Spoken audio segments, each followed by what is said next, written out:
नमस्कार, स्वागत है आपका इंडिया न्यूज़ इन खबर में और मैं हूं मनोज कुमार। हैदराबाद एनकाउंटर के बाद देश दो हिस्सों में बंट गया है विचार विमर्श को लेकर। कुछ लोग हैदराबाद एनकाउंटर को त्वरित न्याय इंसाफ बता रहे हैं, तो कुछ लोग कह रहे हैं कि आरोपियों को अदालत का सामना कराया जाना चाहिए था। पुलिस ने जो इस घटना को अंजाम दिया ये ठीक नहीं है।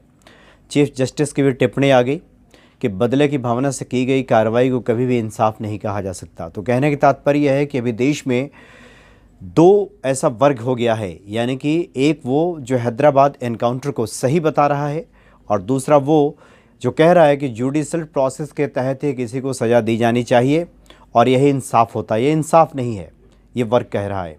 आम आदमी तो खैर चर्चा कर ही रहे हैं, आप हर जगह निकल जाएं, यही चर्चा आजकल हो रही है कि पुलिस ने ठीक किया कि ठीक नहीं किया। आईएएस और आईपीएस ऑफिसर भी आपस में उलझने लगे हैं इस बात को लेकर। एक आईपीएस ऑफिसर है डी रूपा, जिनको लेडी सिंघम के तौर पे जाना जाता है। 2000 बैच की आईपीएस अधिकारी हैं। डी रूपा सबसे पहले चर्चा में तब आई थी जब भोपाल में एसपी रहते उन्होंने उमा भारती को दंगा मामले में गिरफ्तार किया था। डी रूपा तब भी चर्चा में आई थी जब जयललिता की सहयोगी शशिकला जब जेल में बंद थी। उस वक्त कहा था डी रूपा ने, डीजीपी से भिड़ गई थी सिस्टम से पूरी तरह से और कहा था कि डीजीपी उन्हें विशेष सहूलियतें दे रहे हैं जेल में। डी रूपा उस समय भी चर्चा में आई थी। और एक दूसरे आईएएस ऑफिसर हैं जो कि अभी पोस्टेड हैं, वो छत्तीसगढ़ में उनकी पोस्टिंग हुई है, अवनीश शरण। तो अवनीश शरण और डी रूपा आमने सामने आ गए हैं। हालांकि डी रूपा सीनियर अधिकारी हैं, 2000 बैच के आईपीएस हैं और 2009 बैच के आईएएस हैं डी शरण। अब क्यों आ गए आमने सामने? दरअसल डी रूपा ने एक ट्वीट किया और हैदराबाद पुलिस की पीठ थपथपाई। और संस्कृत का एक मशहूर श्लोक है जिसमें कहा गया है कि यदा यदा हि धर्मस्य ग्लानिर्भवतु भारत अभ्युत्थानम अधर्मस्य संभवामि युगे युगे। उन्होंने इसको ट्वीट किया और लिखा कि जब जब इस धरती पर धर्म की हानि होती है, असुर और अधर्म करने वाले लोग जब बढ़ते हैं, अभिमानी लोगों की जब बाढ़ आ जाती है, तब तब मैं अवतार लेता हूँ, अवतरित होता हूँ और साधुओं को यानी कि अच्छे लोगों की मैं रक्षा करता हूँ। इस तरह का उन्होंने ट्वीट किया और पुलिस की पीठ थपथपाई हैदराबाद एनकाउंटर को लेकर। उसके बाद जो आईएएस अधिकारी हैं डी शरण, उनका ट्वीट सामने आ गया। ये दोनों ट्वीट हम आपको दिखा रहे हैं, देखिए इन दोनों ट्वीट को। तो डी शरण का ट्वीट आ गया। उन्होंने कहा कि मैम, आपसे ये उम्मीद नहीं थी, इतने सीनियर ऑफिसर आप हैं और जुडिशल प्रोसेस के तहत ये कार्रवाई होनी चाहिए थी, आरोपियों को अदालत का सामना कराया जाना चाहिए था। आप ये क्या लिख रही हैं? पीठ थपथपा रही हैं आप हैदराबाद एनकाउंटर मामले में पुलिस अधिकारियों को और कह रहे हैं कि ये धर्म हुआ है, ये न्याय हुआ है। और अब भगवान कृष्ण के उस मशहूर श्लोक का वर्णन कर रही हैं, आप बता रही हैं कि ये ठीक हुआ है।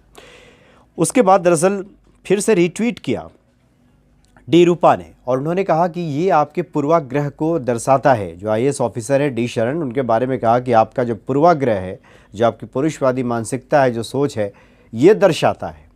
चूँकि एक महिला के साथ अन्याय हुआ, उसके साथ रेप बलात्कार की घटना आने के बाद उसको मार डाला गया, जलाकर मार दिया गया और पुलिस ने चले उसमें फायरिंग की, एनकाउंटर किया, उसके बाद वो मारे गए आरोपी। और आप ये बात कह रहे हैं कि मैंने गलत लिखा।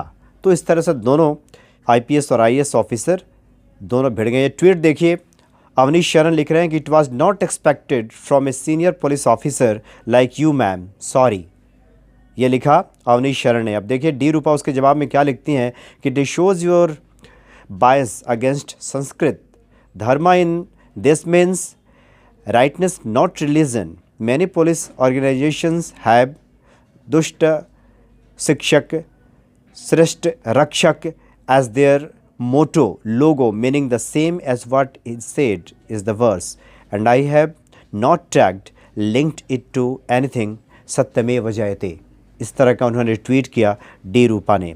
तो इस तरह से दोनों जो आईएएस और आईपीएस अधिकारी हैं, दोनों काफ़ी चर्चित रहे, अपने अपने फील्ड के जाने माने अधिकारी हैं। ये दोनों आपस में भिड़ गए हैं। कहने के तात्पर्य ये है कि एक ऐसा ये मसला है हैदराबाद एनकाउंटर का, जहाँ लोगों की भावनाएं इससे जुड़ी हुई हैं, इमोशंस को समझा जा सकता है। जिस प्रकार से महिलाओं को लेकर अत्याचार की घटनाएं बढ़ रही हैं और हमारा कानून और न्याय तंत्र अक्षम साबित हो रहा है, त्वरित न्याय नहीं हो पा रहा है। उसके बाद लोग ये उम्मीद करने लगे हैं कि पुलिस ने एनकाउंटर कर दिया, ठीक किया, बिल्कुल न्याय कर दिया। दूसरी तरफ ये कहा जा रहा है कि हमारे देश में जुडिशल सिस्टम है, इसको फॉलो किया जाना चाहिए था। अगर फांसी की सज़ा मुकर्रर थी तो जुडिशल प्रोसेस के तहत दी जाती, इस तरह से ठीक नहीं है। पूरा देश दो खेमों में बंट चुका है और एक नए बहस की शुरुआत हो गई है। क्या आम आदमी, क्या पढ़ा लिखा, क्या अनपढ़, हर कोई इसमें शामिल हो गया है। गांव से लेकर शहर तक, अधिकारी से लेकर उसके मातहत तक, हर कोई इस चर्चा में शामिल है और देश में एक नए बहस की शुरुआत हो गई है। फिलहाल इतना ही। नमस्कार। इन खबर चैनल को सब्सक्राइब करें और बेल आइकन दबाना ना भूलें।